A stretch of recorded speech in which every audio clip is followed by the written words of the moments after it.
What's going on, everybody? Welcome to another episode of the Boyz Corner. Now, I know we haven't done a show in about a month. It's been a long time, man. I think August 4th was the last time we did a show. Just life, everything is going on, but we are started the new NFL season started an hour ago, and we are 3 days away from the Dallas Cowboys and Tampa Bay Buccaneers. I am super excited. I can't wait. I got a whole day planned, man. I got a whole day planned. How are you doing? How have you been? Introduce yourself. What's going on, you guys? Welcome to the Cowboys Corner, or in this case, the Boyz Corner. Feels good to be back. Frisco reports on Tuesdays. Cowboy Blog and myself dual stream right here on Cowboys Corner. We got the Boyz Corner, and we also have the Half Table Show with Fifth Quarter Cowboys. That's also dual streamed. Along with this show is right here, is dual streamed on both of our channels. Also, 2022 technology, you gotta love it. Oh yeah. Like I said, man, 3 days away from Tampa Bay and Dallas. I mean, it's the start of the NFL season. What do you have planned leading up? What is your whole day consisting of before the game? Well, what are you gonna do? What is your ritual that you're gonna do? Yeah, that you man. normally do? For sure. So every game day, I usually get a fried braised pork from Schwann's Home Foods. You have to order online now. They shut a lot of depots down, so that came in the mail already. So I do fried braised pork tacos with some rice, some nachos, things of that nature. It's a tradition that I do with fried braised pork. So I'll be definitely doing that. And then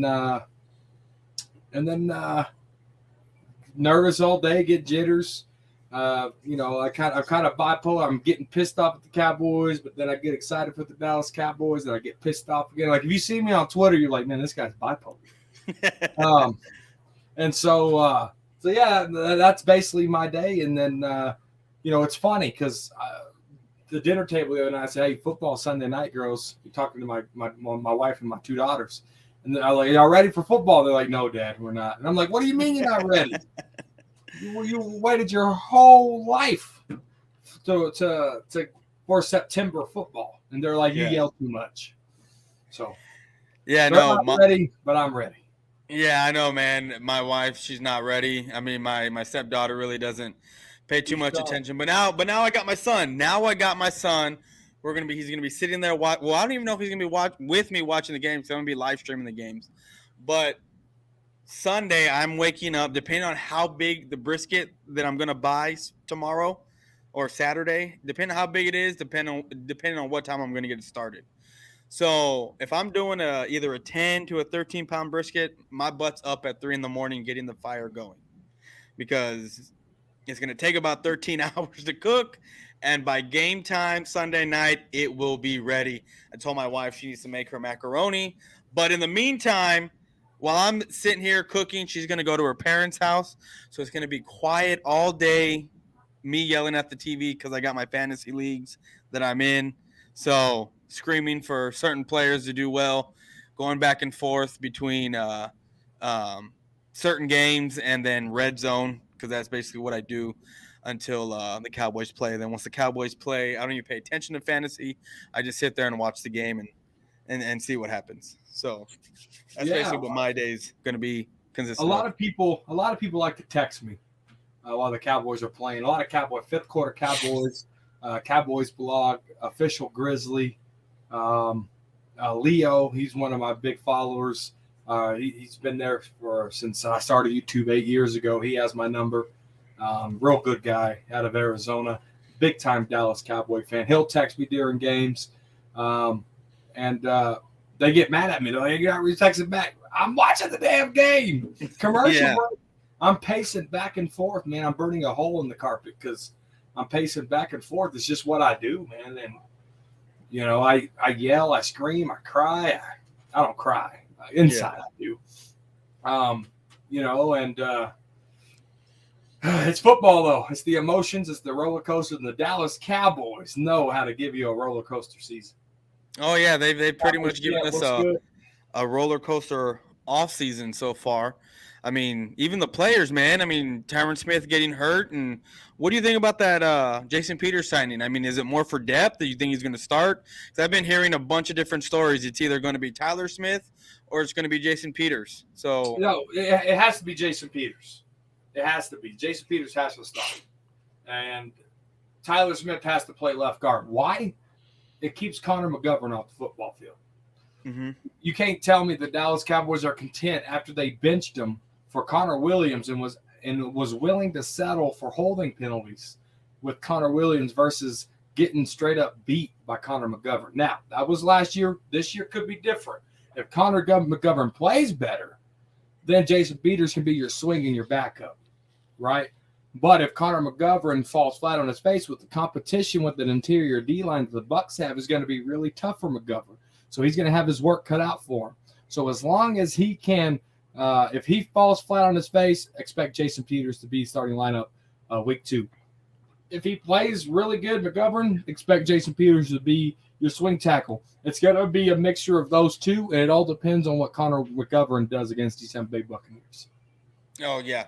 So if McGovern doesn't play well, we're probably going to see Peters there at left tackle and Smith there at left guard then. Basically what's going to happen if all doesn't go well for the Cowboys. But on that note, yeah, man, I mean, it was I don't know, I get it. Like, we kind of knew that Tyron Smith was going to get hurt at some point. I mean, is it better that he got hurt now? Because, I mean, for the past few years, I mean, it's not, no secret that he's going to miss, 7 to 10 games or at least 5 to 8 games every year. It's what he's done the past 5 years. So, I mean, do you feel that is going to be, he's not going to be due back till December? Allegedly. If the line's clicking, Tyron Smith ain't coming back. He played his last down as a Dallas Cowboy last year. Duke. Is Tom Brady playing? Yes, he's playing. Yes, Tom Brady is playing. Awesome in sports. Thank you for joining. And Joey Shake says, I don't even know what the contract details are for Peters. Do you know? $360,000 practice squad salary. No, okay. So that's all it is. So, I mean, he's on the team, but he's on basically the practice squad. He's making practice squad money. When they elevate him to it, the game checks are going to increase. Yeah. But it's a 1-year practice squad deal for $360,000. Yeah. So, man, this defense seems like it's going to be the focal point of the Cowboys this year, which I'm excited about. Who do you have starting, either Dante Fowler or Sam Williams on Sunday? It has to be Dante Fowler. I don't think Sam Williams showed me enough in the preseason. I know Balldanger, he can break down all these clips and not everything that he's done well and this, that, and third. He didn't show me enough. I don't think he showed the coaching staff enough. And he had a lot of snaps in the preseason. I think he got a sack. He had a couple of penalties. But you look at what Dante Fowler was able to do. Get a clean sack, no penalties, wrap up, tackle, things of that sort. Dante Fowler won that starting position, and that's who's going to be starting over Sam Williams. I was scrolling through Twitter today, and I saw one of your takes there. So, what was it? CeeDee Lamb with 1,600 yards? Yeah. Nick Elliott with 1,400. Yeah. My bold predictions, the Cowboys champ. We'll get to your question in just a minute. It was my bold predictions. Let me see if I can pull it up here real quick because I forgot what it was. Let me see. Give me 1 second. Gosh darn it. I don't know how to do this on the computer. There it is. Profile. All right, here we go. So it's pinned, so it should be right up on top here. So my bold predictions for the 2022 season is Cowboys lose 1 game in the NFC East. You can go back to last year for my 2021 predictions. I said the Dallas Cowboys are going undefeated in the NFC East. They did that. So this one, they're going to lose at least 1 game in the NFC East. Dak throws under 12 interceptions. CeeDee Lamb gets 165 targets, catches 140 of those for 1,600 yards. Zeke gets 1,456 yards total rushing. Not total, like he can catch the ball and stuff and get more yards, but this is just for rushing. and then Cowboys win a playoff game. Yeah, those are some very, very bold predictions. With everyone saying that Zeke has, taken a step back, and then with his offensive line, this offensive line basically being unsure of itself. What is he going to have to do to get these 1,400 yards? I mean, is it going to be him? Is it going to have to be the offensive line creating these holes, or is it going to have to be a mixture of both? He has to stay healthy. Tony Pollard was able to run behind the exact same offensive line and get a lot of big plays. So Zeke just has to stay healthy. He's an older running back in the National Football League. It's easier said than done. Will he have a chance to stay healthy? The chances of that is probably 80%. Oh, okay. What was Cowboys champ's question? He had a question. It was besides Parsons and Diggs, what other defensive players will have to step up Sunday? No, that's a great question, Cowboys champ. Big shout out. If you're not subscribed to Cowboys champ, go hit up my boy. Straight up great opinions, by the way. Shout out to Cowboys champ. Your interior defensive line. I'm talking about Neville Gallimore, Oso Digizua, Quentin Bohanna, Chauncey Goldston. A lot of these interior guys are going to have to step up. Tom Brady got a lot of distractions. Someone asked, is Tom Brady playing? I think he's playing. He has a lot of distractions off the field, so they're going to want to settle him into the game by running the football. And so you got to make Tom Brady one-dimensional, and your corners, once you make them one-dimensional, don't bite the play action and start picking off Tom Brady. And so your interior lineman has to be able to do that to stop that running game. Yeah, I mean, I'm right there with you because, I mean, our interior defense. The line ain't good, so they're going to try to establish some continuity and some of that stuff to get the offensive line rhythm going. So look for the Tampa Bay to run a lot early in this football game. Yeah, because aren't they missing like 5 offensive linemen or is it 5 offensive linemen or is it just 5 offensive linemen or 3 of them got hurt this offseason? Left tackle, right tackle, center. Oh, the most important ones are hurt and gone. But so Joey Shakes asks, why didn't the Cowboys pick up a veteran wide receiver like T.Y. Hilton or Beasley? Is Jalen Tolbert the answer? I mean, I was kind of surprised with Tolbert. I don't know if it was just because, like we talked about with Fihoko, right, where you say the lights come on, he kind of just disappears. Yeah, he's a cockroach. I didn't see a lot from Jalen Tolbert in the preseason. A few drops here and there, but I was expecting a little bit more, considering what he did do in college. I mean, what are your thoughts on that? Why didn't we bring in a veteran wide receiver? I mean, I really don't think that Jalen Tolbert is the answer, at least not yet. Yeah, the reason why they didn't is just Michael Gallup. It was in full path today, practicing limited, so they know that he's going to be back week 2. Mark it down. I already told you. Michael Gallup's going to be back week 2. James Washington's coming back next month in October, right? Yeah, week 5. They drafted Jalen Tolbert in the 3rd round.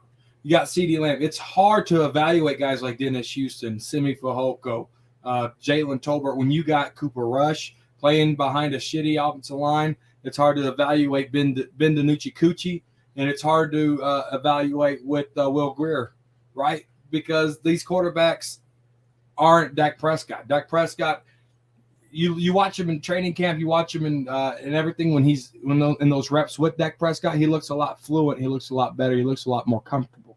And so it's hard to evaluate these guys in the preseason when you got Cooper Rush and when Will Grier throwing them the ball. It's just not going to work. It's hard to do. And so I think we'll see the better part of Jalen Tolbert with Dak Prescott as the starting quarterback. Yeah, I'm hoping so. I kind of was thinking the same thing, that maybe with Dak Prescott being in the lineup this weekend or when actually playing, that we might see something different because it like you said, it's hard to evaluate these guys when you have second, third, and fourth string guys throwing the ball. In the first game, you had 18 penalties. Yeah. The first that was another, but they did tone it down. What they had eight the next game, and then they had I think 10 the game after that. I think something like that. But yeah, that first game was just atrocious, just full of penalties. But another question: what what player do you see being a sleeper for the Bucks and that we need to worry about on Sunday? India. I really don't know because I really don't know too much about what guys are on them on the team. Yeah, any of them. For real, you got to watch any of them. They're playing the Dallas Cowboys Sunday Night Football in AT&T Stadium. Any player can emerge and try to get that second contract against the Dallas Cowboys. You know what I'm saying? Any player, every single one of them. There's 22 on the field. There's 11 on offense, 11 on defense. Any one of them can emerge as a sleeper. I mean, Mike Evans could take the top off on our defense just at a snap of a finger, right? So you got to watch everybody. You got to get the Cowboys. They can't slack. They got to stay on their assignments, dot their I's, cross their T's, and go play football. Who will have more catches, Jake Ferguson or Tony Pollard on Sunday? Ferguson. I mean, do you find it surprising that they're going to move Tony Pollard out to the wide receiver spot, or is that just something they're doing? That's Kellen Moore's not competent to. I don't know. I see something on my Twitter feed with David Hellman now that he's with Fox Sports and he's with Emmanuel Acho and all those guys. Yeah.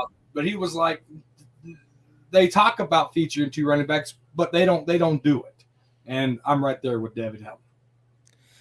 Yeah. What was it a surprise to you? Because I mean, you and I had talked about this, during preseason here and there, but Dak Prescott not playing. I mean, you and I both said that he needed to get some reps in because he hasn't played since the horrible game against the 49ers. Why do you think he didn't play? Is it just to protect him because he was hurt last season?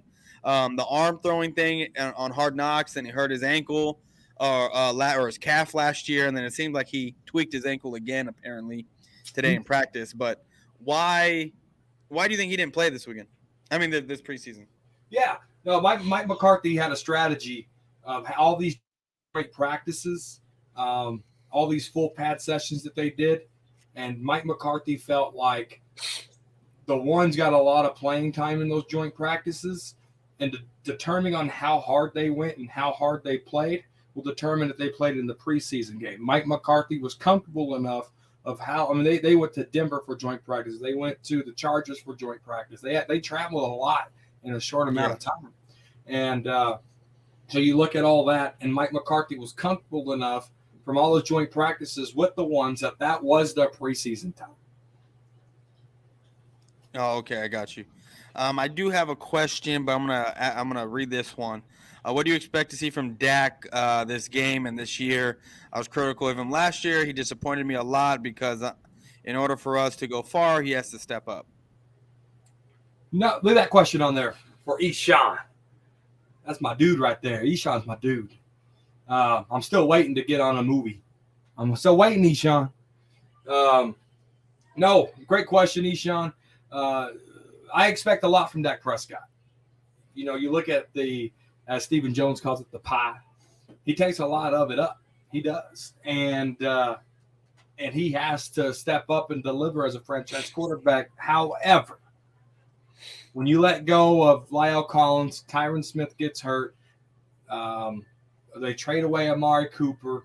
He has to be able to elevate guys like Simi Fehoko and Dennis Houston and Jalen Tolbert. CeeDee Lamb has to step up his game. This is a first-round pick we're talking about, and he's wearing number 88. All these guys have to be there for their quarterback just as much as their quarterback has to be there for him. Everyone talks about how great of a leader Dak Prescott is. And he is. He shoots words out. He's very vocal. He can motivate guys, this, that, and the third. But when your leadership and your quarterback play don't intertwine, people like me and probably a lot of these players on this football team, it's like, your actions ain't speaking louder than your words here, buddy. And so you look at that. I expect Dak Prescott to elevate a wide receiver. Tony Romo did it for many years. I'm talking about guys like Kevin Ogletree. Who was Kevin Ogletree before he came to the Dallas Cowboys? I'm talking about guys like Laurent Robinson. I'm talking about guys like Cole Beasley, Miles Austin.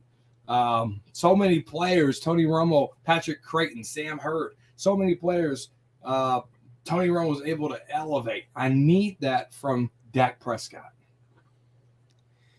Yeah, I mean, you're 100% right. I mean, Dak Prescott needs to be. I mean, he does. He's making what, 40 million a year, pretty much is what it comes out to. So he needs to be playing like a $40 million quarterback, elevating our wide receivers there.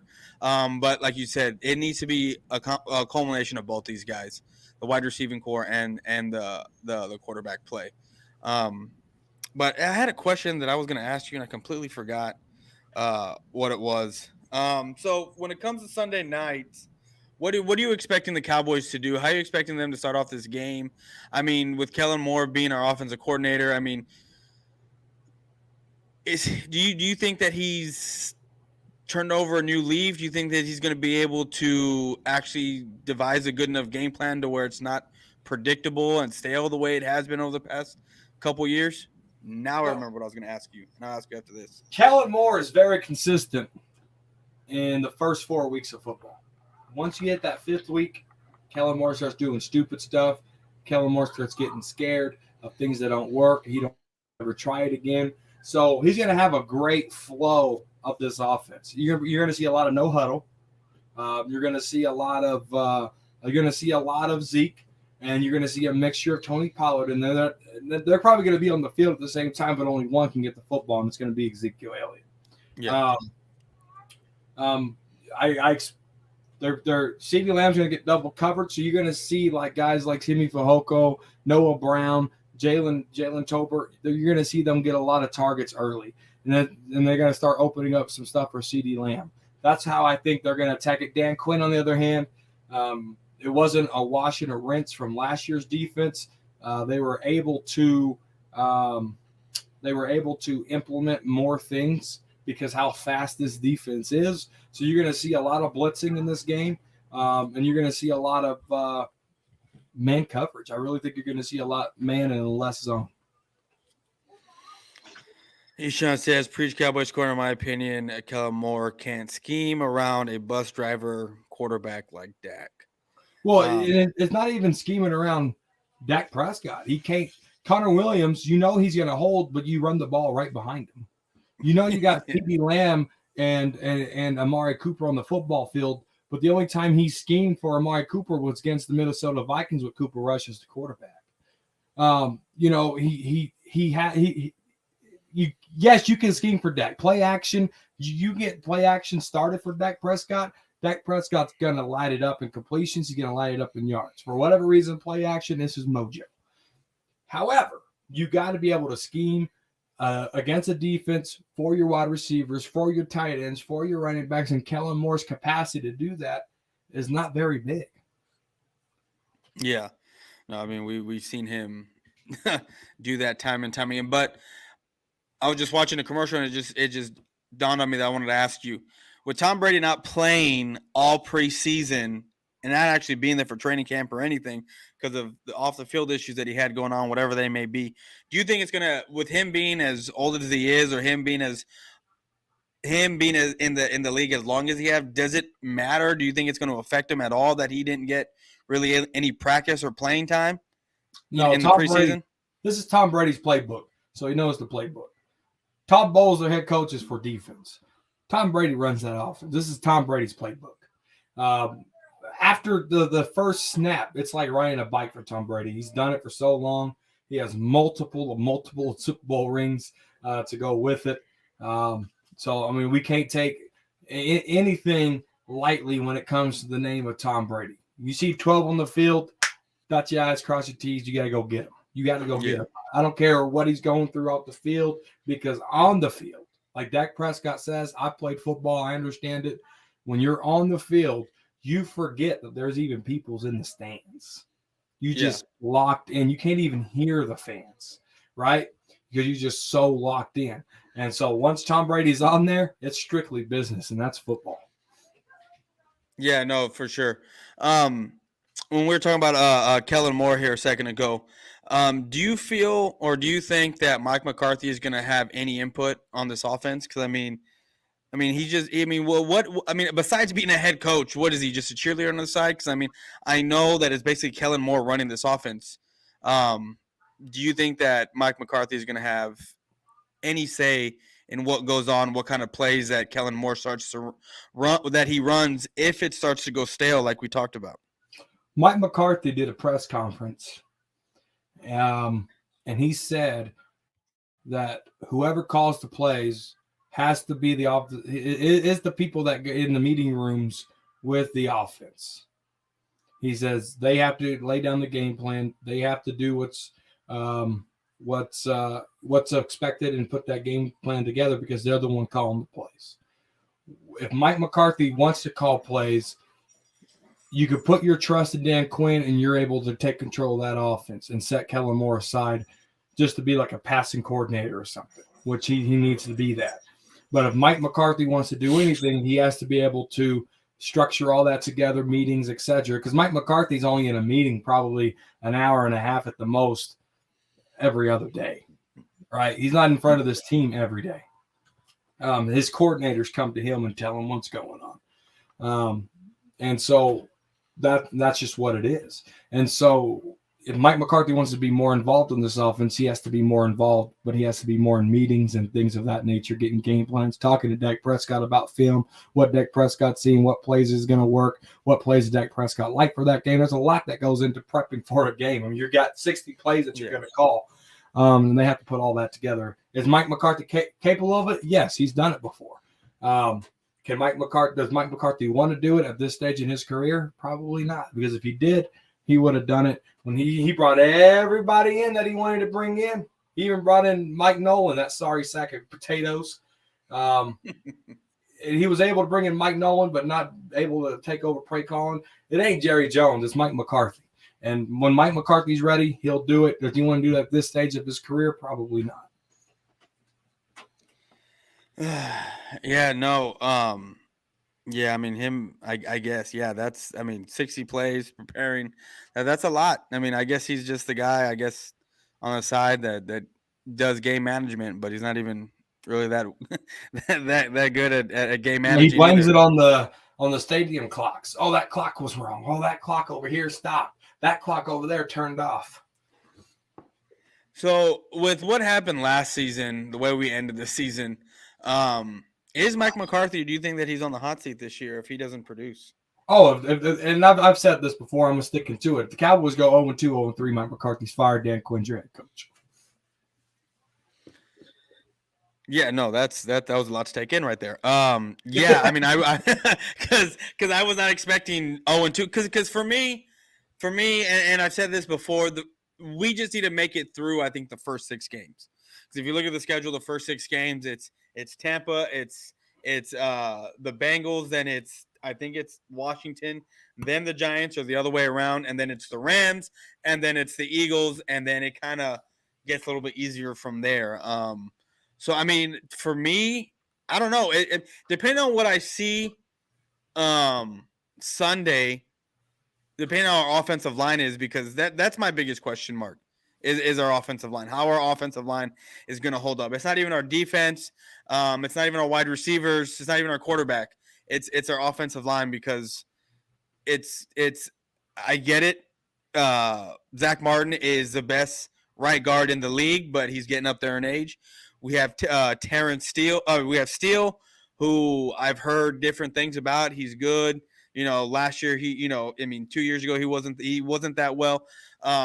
Biotish, is another guy. We got a rookie coming in, and Tyler Smith, and then Connor McGovern or 4-year-old Jason Peters. So for me, I think the way this offensive line is going to play, I think is going to dictate the way this offense is going to play and what's going to happen with us going into the first few games, I think. Someone click on that, Jose. Can you click on that, Jose comment? Oh, yeah. Mike McCarthy going now here. Now here. Delusional. What? Do we not remember how pissed off Jerry Jones was when we lost against the San Francisco 49ers and he didn't talk to Mike McCarthy for like a week and a half? Do we not remember that? Do we not remember that he said that there was another qualified coach here on this football team by the name of Dan Quinn? Do you not pay attention, Jose, to the Dallas Cowboys, or do you just read articles, headlines? Did you click on the articles? Can you read them? Can you read it? Because you can only read what you can read, right? Pay attention. Listen to stuff. Listen to emotions. And you wouldn't put that comment, now here, delusional. Yeah, no. So what are your thoughts for Sunday night's game? I mean, it's the first game of the week, or first game of the year, excuse me. It's Tampa Bay all over again. Tom Brady, I get it. He's the GOAT. He's 40, but he's 45. And to me, I mean he looks a little aged now. Before last year, he didn't look so bad. This year, he looks a little aged. I get it. We said it. You said it, that once you're on the field, it's all game time and seriousness. But do you think that this is where we finally get our win against Tom Brady? Because I think since Tom Brady's been in the league, we haven't beaten him at all. It's any given Sunday, man. It's even given Sunday. And there was times where we came awfully close to beating them. Yeah. Trayvon Diggs almost had a game-sealing interception last year. It went off the tip of his fingers, right? We've been a fingernail, a hair, a now here delusional, that close into getting that done. Can it happen? It can. Absolutely. Will it happen? Chances are it will. 24-13. 24-13 Cowboys? Mm-hmm. Corner, Jerry did say he believes in Mike McCarthy. Personally, after the fact that the Sean Payton stuff heated up, after the fact that he said that there's a more qualified coach than Dan Quinn on this football team. He said that after the fact. Whenever you say something angry, you mean it. And he was like, oh, I got to calm down. I got to stop. Let me fix my suit. Yeah. There was a statement Jerry Jones made, and I forget what the question was, but he did say that we were going to get in the playoffs. Do you believe that he is? Do you think we're going to get in the playoffs? I just want to know. Do you think that we're going to get in the playoffs, or is it going to be? Is it going to be? I mean, whether it's divisional win or a wild card. Do you think that with the way the NFC East is, or just the NFC East, the NFC in general, do you think that we have a shot of making the playoffs this year? We got a shot. We can go in the playoffs at 10-7. Can we go in the playoffs at 9-6? Maybe. It's gonna be really slim. You're gonna need tiebreakers and this and that in the third at 9-6, possibly to get in. 10-7 in the NFC guarantees you a playoff spot, and it's gonna be a wild card game. That's what they're gonna do. Okay, so if we have a guy, a sleeper on our team, who do you think is going to be our surprise guy? Because it seems like every year there's a guy that comes out of nowhere for us that just steals the show, like a Miles Austin, like a Cedric Wilson. Do you think that there's going to be a guy out there that just kind of breakout season this year for us? Breakout season or turning heads? You're like, I kind of want more of that. Both. Dennis Houston. So he since we have Gallup out and we have James Washington out, Dennis Houston is going to be one of the starting. Well, I wouldn't say starting, but one of the guys on game day dressing up. Yeah, they better, because Dak Prescott loves Dennis Houston. Dak Prescott loved Amari Cooper. Dak Prescott threw the ball a lot to Amari Cooper. Yeah. A lot. Why? Because he liked his route running and he trusted him. For some reason, I don't know what it is, but I've been hearing from the Dallas Cowboy organization that Dak Prescott really likes this kid, Dennis Houston. And I like he likes his run style. He likes his big play ability. So I really think a lot of the times Dak likes Cedric Wilson too. I think Dennis Houston, he won't be the next Cedric Wilson, but he's going to be in that spot that Dak Prescott trusts to throw him the ball in certain key situations. How do you feel about, I mean, I get it, Gallup's out, Washington's out, Noah Brown going into the game being our number 2 wide receiver. I mean, aside from CeeDee Lamb, none of our guys have a touchdown in the NFL. None of our guys. I mean, how do you feel about Noah Brown being our number 2? Which I didn't even – did you see Noah Brown in any of the preseason games? Because No, I don't think I saw him. no, No. no. What was the reason for him? Is a practice thing still? Is it because you think he practiced hard enough? Yeah. But how do you feel about He's Noah running Brown? with the Are ones. you nervous? Are you nervous with that being our number 2, being even though he's been a backup guy and he's been on the team for a while? And, he has flashes here and there, but I think it's a product of what's on the field already. Does that make you nervous at all with him being our number 2? No, when you got guys like Amari Cooper, CeeDee Lamb, and Michael Gallup on the field, which we've had in the course of Noah Brown's NFL career with the Dallas Cowboys, you're not going to get a lot of footballs. And then you had Cedric Wilson to add to it. You're not going to get a lot of footballs thrown to you, so he didn't get a lot of opportunities. Noah Brown out of Ohio State, Zeke knows what he's capable of. He played with Noah Brown there at Ohio State. So now that you remove Cedric Wilson, now that Michael Gallup's hurt, now Amari Cooper's hurt, Noah Brown can actually showcase what he's made of. And he must have put something right down on paper for not going to get Beasley or a T.Y. Hilton from that question earlier, right? Yeah. So they were able to trust him enough not to play him in preseason and let him run with the ones and take it. Noah Brown has a lot of continuity with Dak Prescott, and that's why he's able to be that number 2 guy. I'm not fearful of it. I'm not overexcited of it, but I know Noah Brown's going to do his job. Yeah, no. I mean, when I do see him out in the field and he does get little flashes, I'm excited about his play. For me, I think, cause let's go back to that question of who's going to be. I won't say he's going to have a breakout season, but he's going to be one of those guys that surprises you a lot. I think if like you said, he didn't have a lot of opportunity with Gallup on the field, Cedric Wilson being out there, Amari Cooper being out there, with him now being thrusted into that starting role as the number 2, I think he's going to be able to showcase what he does, like you said, and I think it's going to surprise a lot of people. And I don't feel like – I'm not saying we're not going to miss a beat with what they got, because Amari Cooper's Amari Cooper, but at the same time, you spend a lot of time with these guys, you're going to learn something. So I feel like Noah Brown for me is going to be that guy that I don't want to necessarily say breakout, but he's going to be turning my head, making my head turn and be like, oh, for real? You just did that? Type of guy. I like it. And it's his time. It's his time to shine. He has his opportunity. There's no excuses for him. Yeah. So today we heard some news that Dak Prescott, tweaked his ankle. But it had to deal with the shoe, didn't it? Like he said that it was his shoe, his ankle is fine, that he's going to be – I mean, we know that he's going to be ready for Sunday night. But at the same time, it's still kind of worrisome that, you put on some shoes and, now your ankle's hurting. I mean, I get it. I've worn cleats. They hurt your feet, but not really so much my ankles hurt because I put on new shoes. So, I mean, do you think that there's something there or it's just smoke? I don't think there's something there, right? Because he was limited in practice. Yeah. I don't think it's as big as people are making it. Obviously, this is your franchise quarterback going into week 1. If he says his ankle's hurting, I wouldn't let him practice. That's just me being a head coach. Yeah. That's just me taking precautions. Dak Prescott gives us the best chance to win over Cooper Rush and Will Greer. So, hey, your feet hurt? Okay, Cooper Rush, run with the ones. Dak, you're limited. It's common sense. I don't think there's anything there.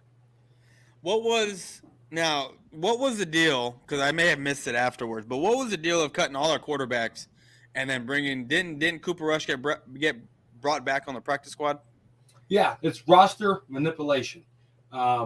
During the course of week 1 to week 4, you're going to see that they're going to call up. They won't call up Jason Peters this week. But you're going to see them call up Jake McQuaid, our long snapper, and you're going to see him call up Brett Maher as a reserve. So it's 53. Those 2 reserves give you 55, and then go back to the practice squad. You can only do that for 4 weeks, though. After 4 weeks, Brett Maher and Jake McQuaid's going to have to actually get onto the 53-man roster. So it saves guys like Dennis Houston, Simi Fehoko, Marquise Bell. It saves these guys that Cowboys want to stash, and it's able to keep players on your team longer. So with these guys, these undrafteds, like Houston and Bell. Marcus Bell, yeah. Marcus Bell. What do you see them being on the 53-man roster after that week 4? I mean, Marquise Bell did make some plays in the preseason. I get it's preseason, but still, like, he did impress me a little bit, or quite a bit. You know, that I saw his name being mentioned quite a lot on the defense, and for good reason. You know, a couple. He had 2 or 3 interceptions this preseason, something like that. One, I think. Was it one? Yeah, I thought I saw it twice. Had multiple. Okay. So, out of these undrafted, who do you think? Which one do you think is going to make the actual 53-man roster? Yeah, I think Marquise Bell is going to stay. Dan Quinn loves the kid, and big shout out to Coach Dante right here, guys. He does a lot of play-by-play breakdowns. He loves the Houston Texans. I feel sorry for him, but that's his team. He rocks it. He sometimes he does Cowboy play-by-play game breakdown. So if you ain't subscribed to Coach Dante, definitely subscribe. I follow him on Twitter. I love that he's interacting with the kids, playing flag football and stuff, and coaching them up something proper. So big shout out to Coach Dante there. Always showing love to me. I gotta always repay it back. Crap. What was the question? You said Marquise Bell is going to stay. Dan Quinn loves him. Yeah. So if Dennis Houston gets his time and with Dak Prescott running with the ones, he's going to stay. Simi Fehoko is the guy I'm concerned about. Not really concerned. I really think he's going to be cut. So he's going to be cut. He's not even going to make the practice squad. Like, he's going to be. Oh, they'll try to sign him back to the practice squad. Yeah. But I mean, so are you still able to sign guys to the practice squad even though you've already cut down to that 53 or that 55 and you got your practice squad guys? It's just the reserve. So it's always going to be 53. But 2 guys on the 53 have to get cut. Brett Maher and McQuaid's going to get called up to the 53. Okay, that frees up 2 spots. So whoever gets cut, as long as they clear waivers, they'll signed back. They'll get signed to the practice squad. Gotcha. Now I understand it. Oh, man.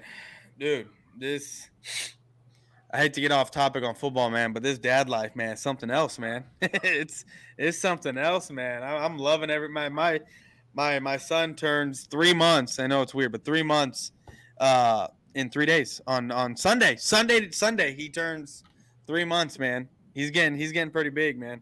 I love dad life. I love it, man. You know, coming home. I hate it. You know how we were talking about earlier. I told you that sometimes I'm going to work at 6. I get off of work at 8. You know, sometimes, and man, it kills me, man, when I don't get to see my son. You know, because I leave when he's asleep, and I come back home and he's passed out, man. But you know, and I can't wait for Sunday, bro. I just can't wait. I can't wait to see what kind of product that they put out on the field. I did have a question before we get off. We've already been on here almost 45 minutes, but I want to ask you this, which I kind of might think already know the answer to this. But I tagged you in something in what Jerry Jones said the other day on Twitter about it. It was either the media or people just aren't talking about us and we're not doing our job. I mean, is there something to read into that there? That if they're not talking about the Dallas Cowboys, then we're not. For me, I get it. Football is entertainment. It's a business. You want to keep your business being talked about so people come watch. But as a fan, does that kind of rub you the wrong way, what he said? Yeah. They're Jerry Jones ass kissers, so they're going to say whatever they want to say to keep Jerry on their show. And it's not really the radio shows that I'm concerned about. Jerry Jones talked to the press after every football game. Mm-hmm. Jerry Jones, Mike McCarthy talks to the press every other day, if not every day. That's their opportunity. If you don't want to lose Jerry on your radio show, you're not going to lose your NFL credentials because you asked a tough question, media. I hate it when they're laughing and giggling with Mike McCarthy. They do the same thing with Jerry Jones. They let him go on and on and on and on about these stories. And they start laughing, and he's talking about hot dogs and marshmallows and vasectomizing a mosquito. And they don't ever get down to the nitty-gritty of what they need to talk about. Someone needs to give Jerry Jones a reality check. And it's on the fans, too. Jerry Jones with Stephen A. Smith a couple of weeks ago on ESPN First Take with Michael Irvin, Stephen A. Smith at the Star in Frisco. All these Cowboy fans are behind this thing on live television. Jerry Jones called Stephen A. Smith a closet Cowboy fan, and they started cheering. That's giving acknowledgement to Jerry Jones that he's doing a good job. When are we going to start booing him? We boo players. As Cowboy fans, we booed DeMarco Murray when he went to AT&T Stadium and played us against the Eagles. We booed him, right? When are we going to start booing Jerry Jones? We do it to players, past players, present players. Why can't we do it to Jerry? It's all about the fans. You got to hit Jerry where it hurts, and that pride. Start booing this man. Yeah, man. All the important things I think to Jerry Jones that took place in the offseason happened. With the Coinbase or blockchain. There you go, blockchain, and a couple of other business signings that keep the Cowboys relevant, I guess, in his mind. And you call them all Super Bowls because they are all Super Bowls to him. I think that those were the important things that happened to him. Yeah, I think those were the important things that happened to him. I really don't think that. I think he just uses the Dallas Cowboys as an ATM, basically. I mean, he made it an ATM. Yeah, he bought them for what, $150 million, and now they're worth $5 billion with the B. $7 billion with the B. That is nuts, man. And I mean, but shout out to him. Not everybody can do that. Yeah, I mean, I'm not hating as far as a business aspect of it. Make your money. I'm hating on it as, damn it, like this is my team. NFL, he's made the NFL so much money. He went into the Hall of Fame not as a general manager that he's been doing for 30 years. Yeah, but he went into the Hall of Fame as an NFL owner. Yep. Yeah, no, that's crazy. I mean, because if you watch, because I've seen it a few times, the football life of Jerry Jones, the things that he did when he came to the NFL, like, oh, you can only have Coke sponsors. Well, I'm going to go out and do Pepsi sponsorship. Doing things like that just change the whole business aspect of the NFL. Like, it's just ridiculous what this man has done. I mean, business wise, he's a genius, which kind of throws me for a loop there when I see players with essentially no salary cap signing these guys to massive contracts, and we're over here talking about your favorite word, and that's pie. Talking about pie and how we can't sign, even though we really didn't want them, a Bobby Wagner or a Von Miller to these big contracts, but yet other guys that have, like I said, no salary cap are signing these guys. Yeah, no, it's part of being a Dallas Cowboy fan. Like I said, like at the start of the show, it's a roller coaster. And if there's anybody that can bring you on a roller coaster, it's the Dallas Cowboys. And I honestly thought, passing of the torch, maybe it would be different. But I think it's going to be worse.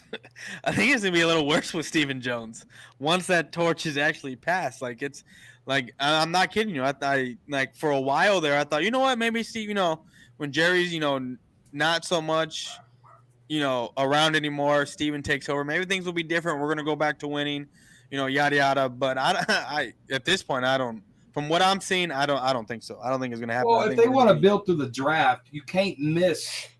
And you can't botch guys like Randy Gregory on a long-term deal. You can't miss on second-round draft picks like Jalen Smith, Bruce Carter, Anthony Hitchens. They're not second-round picks, but they were drafted. Oh, my goodness. The guy out of Oklahoma, he was a defensive tackle. You can't miss on – what was his name? Golly. Oh, my goodness. What was his name? Defensive tackle out of Oklahoma. We drafted him under Jason Garrett. You can't miss. If you're going to build through the draft, Neville Gallimore? No. This was crap. We drafted him in the third round out of Oklahoma. No, not yet. You can't miss on guys like Taco Charlton, but Taco didn't play at Oklahoma. Who the hell? What's his name? It's on the tip of my tongue. Let me see. Hold on. Give me 1 second. Let me Google this. Give him a pep talk real quick. Boyz Corner. I'm Boyz Corner. Boys for life. Man, little pep talk. I mean, it's Sunday. Dallas Cowboys versus Tampa Bay Buccaneers. I think we're going to put a show on. I think this time we're actually going to get the better of Tom Brady. I don't care that he is 45. It's still going to happen. The Tampa Bay Buccaneers are, they have a little bit of injury up front, and I really think that our defensive line, like I said earlier in the show, that I think this is going to be all about the defense, and their defense is going to showcase what they're going to do. And I really think that we're going to be able to take Tom Brady this time, even though they do have a Julio Jones and a Mike Evans and a Chris Godwin. But remember, before Julio Jones was signed to Tampa Bay, he was already a wash, and he was out of his prime and getting ready to be out of the NFL. But now that he's with Tom Brady, all of a sudden he's great, which I call bullshit on that. What year did we draft him? Dang it. Oh, what is his dang name? Hold on. God, I can see his face, man. We drafted him out of Oklahoma in the 3rd round.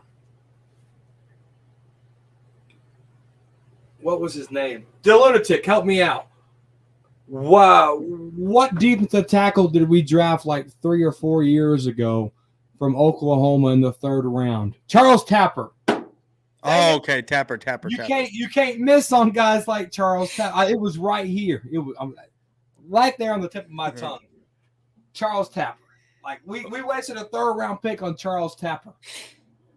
Calvin Joseph might be another one.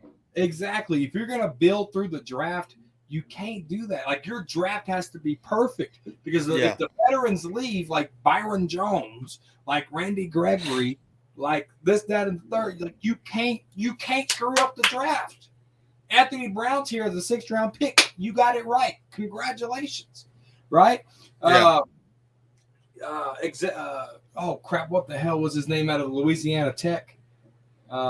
Xavier Woods. Mm-hmm. Like you can't miss on guys like that. You know what I'm saying? Like you have to, if you're gonna build, they have to be long-term players. So that's another guy that they brought up, Calvin Joseph. So is it going to be Anthony Brown? Is he going to be a number 2 corner? Anthony Brown, Jordan Lewis. Yes. Trayvon Diggs. But I'm going from 2 down. I know Trayvon Diggs is going to be a 1, but what's his name out of Fresno State? Simon's guy. What's his name? Deron Blaine. Where's he at on the depth chart for the corners? I think he's worked his all. I think he's beat Kelvin Joseph out. Oh, okay. I think he's 4th. I'm being serious. 4th? I think he built out. I wouldn't put it past you. I really didn't see Calvin Joseph too much. I saw him, but what I mean by I didn't see him, I didn't see just enough of him out there to make me say like, okay, he's definitely our number 2. I honestly think that, after this year, we're going to start to look to see like, damn, we could have drafted Asante Samuel Jr. and we took Calvin Joseph over this guy. Like you said, like, we had TJ Watt out there, but we went with Taco Charlton. If you're going to build through the draft, you can't miss. And you're not going to sign these big name free agents, which, Dallas Cowboys aren't doing anymore. Which, it is what it is as long as you can hit in these drafts. You got to be pretty much perfect in these drafts. And it's hard to do in the NFL. It's not like the NBA. It's not like, baseball where you have farm systems come up through to develop your talent, where you have, I think, like 20 rounds of draft picks. You have 7 rounds of draft picks. And if you're going to build through the draft, you basically got to hit on damn near every single one of them. Right. And it's tough to do in the NFL because you just even you have number 1 overall draft picks being huge busts, and then you got guys like Tom Brady that end up being the GOATs, at the end of their career. So it's very tough to build through the draft. No, it is, and then you're banking on undrafted free agents. Yeah. No, that's for sure. But man, I think it's about that time. I'm gonna get out of here, get ready for bed. Got to get up at 5 a.m. For work, but I can't wait for Sunday, next Thursday. We'll be able to talk about what happened this week 1. Before we get out of here, Cowboys Corner, let them know where they can find you, man. Yeah, Cowboys Corner right here on YouTube. _ Cowboys Corner on Twitter, guys. TheFriscoReport.com. Check out that website. We got all the latest, greatest draft coverage there. On the Frisco Report on Tuesdays, the Boyz Corners on Thursdays. The Half Table Show is taking steam.